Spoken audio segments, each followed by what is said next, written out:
كاينين ناس تقدر تخرج ليك من حيث لا تدري، والصدفة أنهم مرادوا يعيشوك يوم من الجحيم. كيبدا فيلمنا مسيدة اسمها ريتشل فقط على صونيت التليفون، وكان المحامي ديالها اللي الاسم ديالو أندي خبرها باللي طليقها كيدعيها باش تخرج من الدار. سالت المكالمة وهي مستاءة حتى كيجي ولدها وكيقول لها ماما راه تعطلنا على المدرسة، وكيبان انها مولفة ديما توصلوا معطل. مشات بسرعة توجد الفطور لولدها واخوها اللي عايش معاها في الدار، وكانت حتى خطيبته معاهم في هذاك النهار. سالوا الفطور، تحركت مع ولدها للسيارة حتى كتلقى جارتها شاريه سياره جديده، سلمت عليها وركبوا سيارتهم حيت خاصها توصل ولدها المدرسه وعاد تمشي لخدمتها اللي اصلا معطله عليها بزاف. في ذاك الوقت الطريق كانت عامره بزاف بالسيارات، وقررت انها تاخذ الطريق السريع، وطلبت من ولدها يحط GPS باش يشدوا المسار الصحيح. وهنا ولدها قال لها خاصك ماما ديري قن سر لتليفونك باش تحمي راسك من المتطفلين في حاله ضاع لك التليفون. شدوا الطريق السريع لقاتو كفس من الطريق العاديه، توترات واللي زادها توتر ان المديره ديالها اتصلت بها وقالت لها الا تعطلتي فراكي مطروده، وقطعت على وجهها الاتصال وقررت تاخذ طريق اخرى باش تقدر توصل دغيا حيت وظيفتها في خطر. وهي في الطريق لقات اشاره حمراء، وهنا كينطبق عليها المثل اللي زرب تعطل. شعلت الاشاره الخضراء لكن السياره اللي قدامها بقات واقفه. تعصبات بدات كتكلاكسوني والسياره والو واش حركات وعاود كلاكسونات وشعلات الاشاره الصفراء، وقررت انها تجاوزو وتحرك وخدات المسار ديالها. الوقت اللي كانت كتسنى في الطريق وصلت عليها السياره اللي كانت واقفه قدامها وسد عليها الطريق، واللي راكب فيها نزل الجاج. قال لها صباح الخير المدام. قالت لولدها طلع الزاج وميك عليه، لكن ولدها حاول والزاج ما طلعش. الراجل كان لصقه وكيقلب غير معامن. قال لها كان ممكن انك تكلاكسوني غير بشويه، ولكن انت كنتي مصره انك تكلاكسوني بقوه. قالت لي الاشاره كانت قدامك خضراء وانت ما تحركتيش وكلاكسونيت عليك. عاود جاوبها وقال انه كيمر بيوم صعب بزاف، وغادي نرجعوا فلاش باك اليوم الصعيب ديالو، وكنشوفوا انه دخل هاجم على طليقته وراجلها في دارهم وصفاهم جوج وحرق الدار وزاد خلفه مع الطريق، وهذا هو اليوم الصعب عنده. وقالت لي حنا كاع في حال قالها تقبلي اعتذاري، وقالت لي ماشي مشكل، وعاود قال لها خاصك حتى انت تعتذري. لكن ريتشل رفضات طبعا، وقال لها هاد الايام حتى حد ما بقى كيعتذر لحد، ولذلك انت ما عارفاش شنو هو يكون يومك صعيب بزاف، واليوم غادي تعرفيه. خلاته زادت، ومن هنا ادوز اكفس يوم في حياتها. وهنا تبعها وبدا كيطاردها وكيراوغها في الطريق. كانت نظراته ليها كلها توعد بالعذاب. مشاو كمل طريقه، اما هي مشات وصلت ولدها المدرسه ومشات مباشره للستاسيون باش دير البلان، ومشات تشري من الماركت شي حاجات. وهنا في لاكيس وفي الكاميرا كيبان ليها خونا كيتسناها على برا، وقالت للسيده اللي في لاكيس انها السياره كطاردها من الصباح. واحد الولد سمعها ودار فيها واعر وقال لها انا غنخرج معك وناخذ رقم السياره، والا تبعك نتصل بالشرطه. ركبت السياره، الولد قرا الماتريكول وقال على رقم السياره ومشات. اما الشاب قال ليه انت ذكي مع راسك ما تبعتياش مباشره، ولكن راه الرقم ديالك عندي. ولكن الولد ما عارفش راسو راه كيهضر مع واحد مقطع الوراق. ديما راهو قصدو ضربوا بالسياره ديالو ولاحو. وهنا من يجي الولد يجمع الوقفه ضرباتو سياره اخرى وكملت عليه الباقي بضربته بموتو ومشى فابور. ريتشل بقى تابعها في الطريق، بغات تاخذ تليفونها لكن ما لقاتوش، وهو تابعها لقى الطريق عامره قدامها. ضربات الفران وحتى هو، وحاولت تكلم الناس اللي حداها، ولكن هو بقى كيشوش عليها وكيقيس سيارتها بسيارته من الخلف. اشاره خضراء شعلات وهربات، ولكن كان لها بالمرصاد. وهنا بدا كيشير ليها وتليفونه في يده، وعرفات باللي سرق لها تليفونها الوقت اللي كانت في الماركت. وهنا قالها ردي بالك. شافت قدامها لقات باص قدامها، تجاوزاتو باعجوبه ودخلت في طريق اخرى، وكانت تدخل في واحد السيده اللي بقات كتغوت عليها. دخلت لواحد الجهه وتخبعت. في ذاك الوقت كان المحامي ديالها كيتسناها في مطعم وكان كيتصل بها، فدخل عنده خونا ومشى قاصدو وسولو انت المحامي اندي؟ قال لي وقال له انا صديق قديم لريتشل وطلبات مني انني نعتذر ليك وانها غادا تعطل واحد شويه. سولو المحامي واش هي مزيانه؟ قال لي ولكن متوتره بسبب الطلاق والحوايج اخرين. المحامي شك فيه وقرر انه يمشي في حاله، وقال له بلي انت يا صديق ديال ريتشل طلب منها انها تتصل فيا من بعد. قال لي شنو رايك تعرض عليا على قهوه ونتصل لك بها، والا ما رداش انا نخلص عليك سيدي شي قهوه.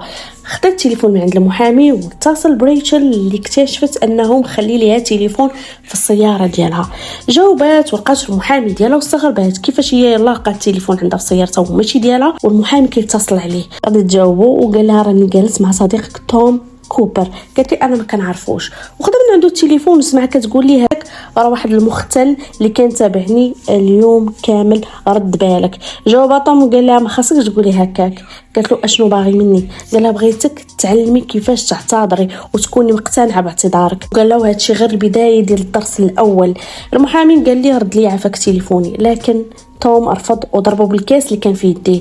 وهنا بدا اندي كينزف. الناس اللي في المطعم كلهم كانوا كيتفرجوا وحتى واحد ما تدخل. توم فتح مكبر الصوت وضرب المحامي حتى فقد الوعي ديالو، وقال لها انواع هاد المحاميين كيخربوا بيتك وكيف ما خربوا بيتي. وعاود ضرب المحامي وسولها اش قرب منها، ودارت فيه وقالت لي بعد منه. وقال لها هذه اخر مكالمه بينك وبين المحامي. شدوا من الكرافات وطعنوا في عنقه. وهي ريتشل كتنادي على اندي، واندي اصبح في خبر كان وقال لها ما غاديش مازال تهضري معاه. قالت لي شنو درتي؟ قال لها شوفي الاخبار وتعرفي شنو درت لي. وقال لها باللي اندي مجرد رقم واحد في واحد لا ليست اللي هي طويله.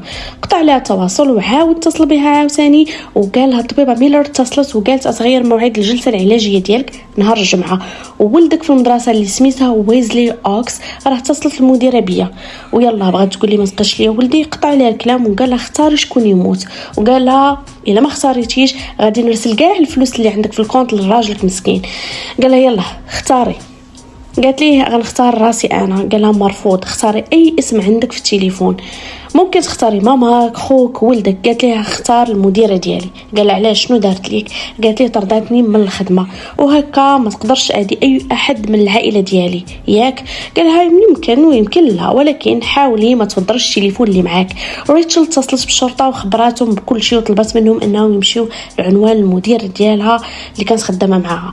لكن في ذات الوقت توم عوض ما يمشي عند المديره السابقه ديالها مشى لدارها وضرب خطيبه خوها، وخوها كان كيحاول يعتق خطيبته وهز واحد السكين وقال لي نعطيك الفلوس كلها اللي عندي غير بعد منا.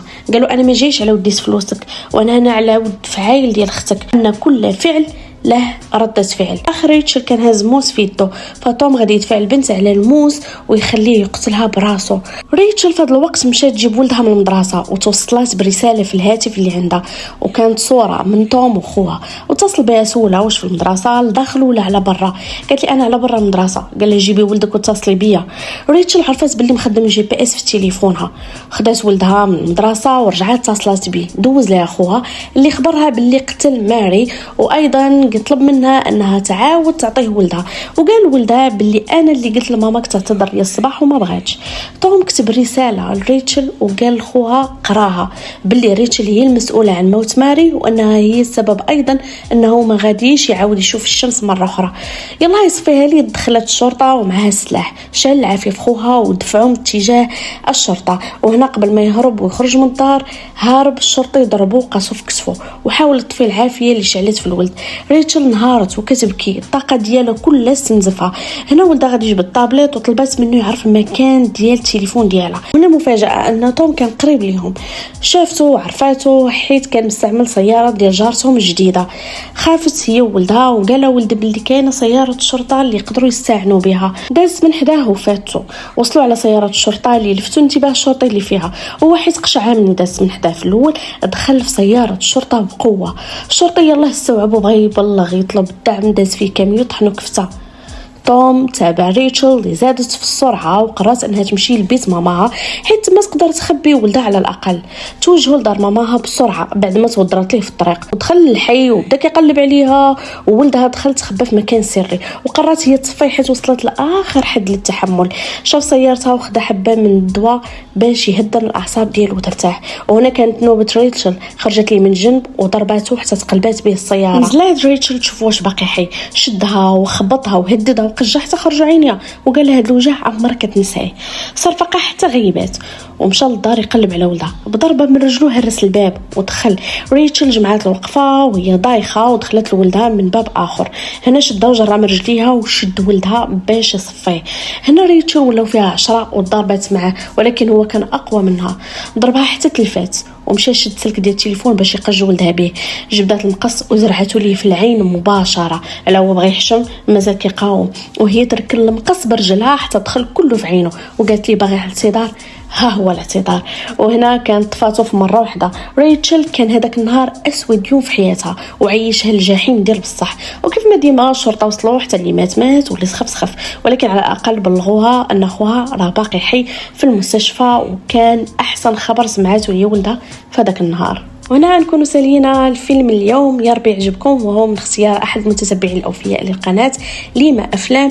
وإن عجبكم المحتوى شاركوا في القناه وفعلوا الجرس ليصلكم كل جديد. والناس اللي قالوا لينا ديروا فيلم رومانسي، اختاريت لكم فيلم رومانسي على شويه الاكشن على شويه الجريمه لارضاء جميع الاذواق، وخليكم على القرص. الى اللقاء.